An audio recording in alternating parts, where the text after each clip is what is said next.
Joe, the king of the workers of the world. Hi, folks.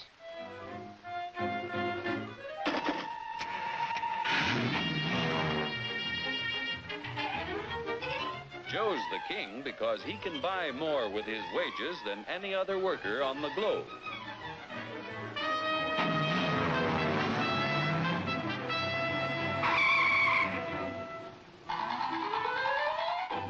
Now, what makes it possible for Joe to earn such a good living? He's no smarter than workers in other countries. Are you kidding? He's no stronger than workers in other lands. Oh, yeah? Well, just watch me.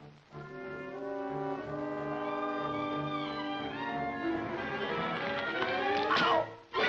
Just because Joe's an American doesn't mean... Yeah? Well, being an American is the best thing in the... Oh! My back! Sure, being an American is great, but how could you be superior to any foreigner when you or your folks might be any one of a dozen different races or religions? So, if you're no Superman, it must be the American way of doing things that makes you the luckiest guy in the world. I don't think I'm so lucky. You don't? Well, let me show you. Hey, what's that gadget? Television? No, it's a time machine. Just pull that lever. You'll see how people worked 100 years ago. Hey, this I like. Oh, that's too far back. Try again. We want to stop at 1850. Who's the character? That's your grandfather, Joe. Oh. He had to work 69 hours a week to earn a living because he had only inexpensive hand tools and his own strength to help him make things. Your grandfather was a powerful man, yet his strength equaled only 1/10 of a horsepower. You have hundreds of horsepower in this costly giant of a machine to multiply your strength and efficiency 1,000 times. This makes it possible for you to earn more than any worker in history.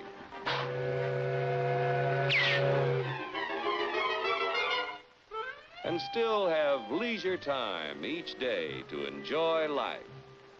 So I'm lucky. But what about the rich guy who does nothing while I do the work? True, there are rich people who contribute nothing. And there are poor people who contribute the same. But most of the invested capital that buys the tools you use comes from your fellow Americans. 40 million of us have money in the banks. 70 million of us own insurance policies.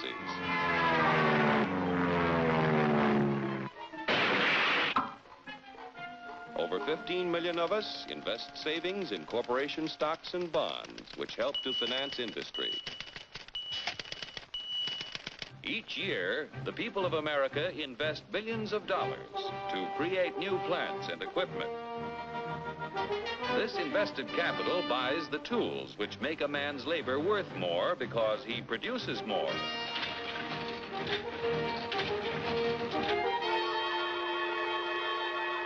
In China, for example, where there is practically no capital available for investment in plants or tools, a man's labor is not worth very much. A coolie takes 10 days to move 10 gallons of kerosene 100 miles at a freight cost of 10 cents a gallon.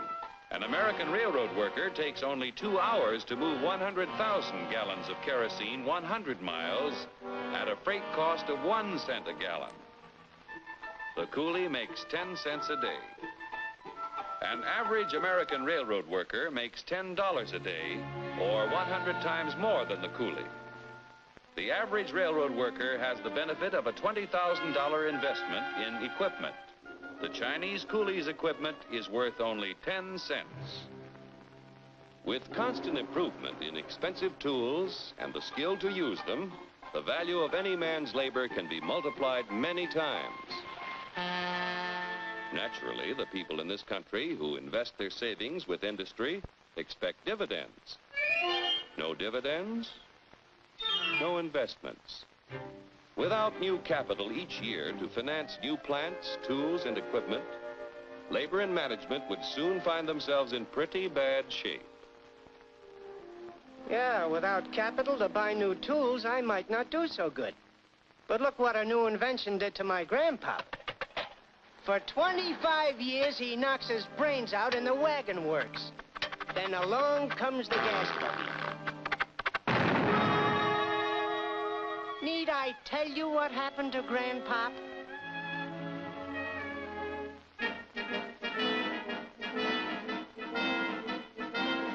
The history of our country proves that new inventions create thousands of jobs for everyone they displace. So it wasn't long before your grandfather had a better job, at more pay for less work. Our industrial progress is largely the result of the competitive struggle between companies to capture the market to increase profits. Huge sums are spent each year to make a better product to sell for less. Yet, regardless of how much money is spent to develop a new idea, there is often failure. When research proves successful, everyone shares in the accomplishment. The business which fails to give the consumer as much value as a competitor gives often goes bankrupt.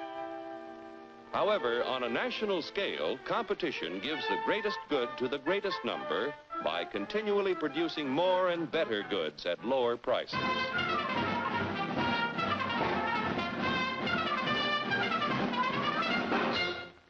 The American way of doing things makes it possible for more people to own their own homes. We're only 7% of the world's population, but we have 50% of the radios.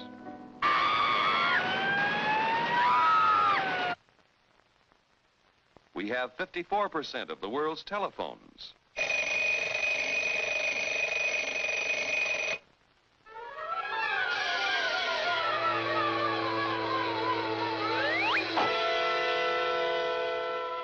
Americans own practically all the refrigerators in existence to give them plenty of ice quickly and easily.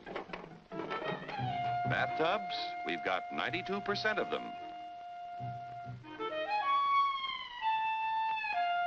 Most of us have the leisure time to enjoy the peace and quiet of the beautiful countryside as we drive about in 72% of the world's automobiles. I told you to turn at the last corner. You don't even eat you eat it. I don't like it. I want a candy bar. Under the protection of our freedoms, American labor, management, and capital, the greatest production team in the history of mankind, have made the United States the industrial master of the world. Capital must continue to provide industry with the funds to create new tools and plants. Labor and management must continue to increase the production of better goods at lower prices so that more people will be able to buy the things that make life easier and happier for all of us. Then Joe will continue to be the king of the workers of the world. You said it, brother.